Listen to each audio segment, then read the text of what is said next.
اگر تم اللہ کے ہاں اپنی حیثیت جاننا چاہتے ہو تو یہ دیکھو کہ اس نے تمہیں کس کام میں لگا رکھا ہے۔ دو چیزیں اپنے اندر پیدا کر لو، چپ رہنا اور معاف کرنا۔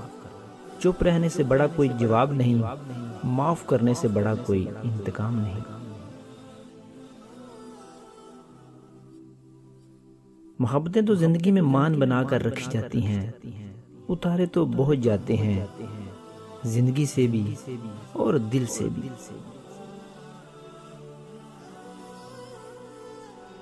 حضرت علی شیر خدا رضی اللہ تعالی عنہ نے فرمایا، اگر تمہاری آنکھیں خوبصورت ہیں تو تم دنیا سے محبت کرو گے، لیکن اگر زبان خوبصورت ہے تو دنیا تم سے محبت کرے گی۔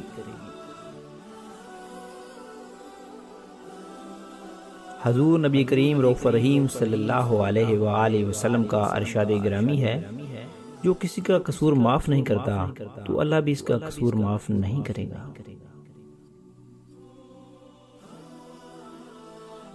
اس خدا سے ڈرتے رہو جس کی صفات یہ ہیں، اگر تم بات کرو تو وہ سنتا ہے، اور اگر دل میں رکھو تو وہ جانتا ہے۔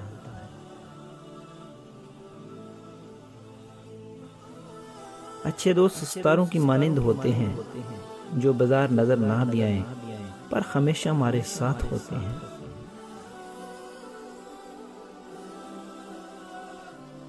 چلنے والے دو پیروں میں کتنا فرق ہے، ایک آگے اور ایک پیچھے، مگر نہ تو آگے والے کو غرور ہے اور نہ پیچھے والے کی توہین، کیونکہ انہیں پتہ ہے پل بھر میں یہ بدلنے والے ہیں، اور اسی کو زندگی کہتے ہیں۔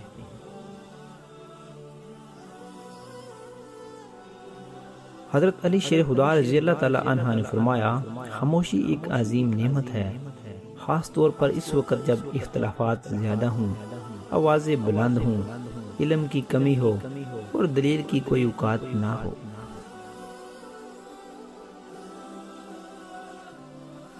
حضرت علی شیر خدا رضی اللہ تعالی عنہ نے فرمایا، اپنے کام اللہ کے سپرد کرنے والا ہر مصیبت سے بچا رہتا ہے۔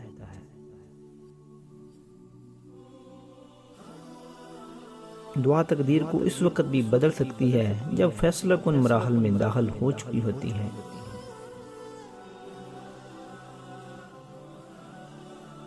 رشتے اور موسم دونوں ایک جیسے ہوتے ہیں، کبھی حد سے زیادہ اچھے اور کبھی برداشت سے باہر۔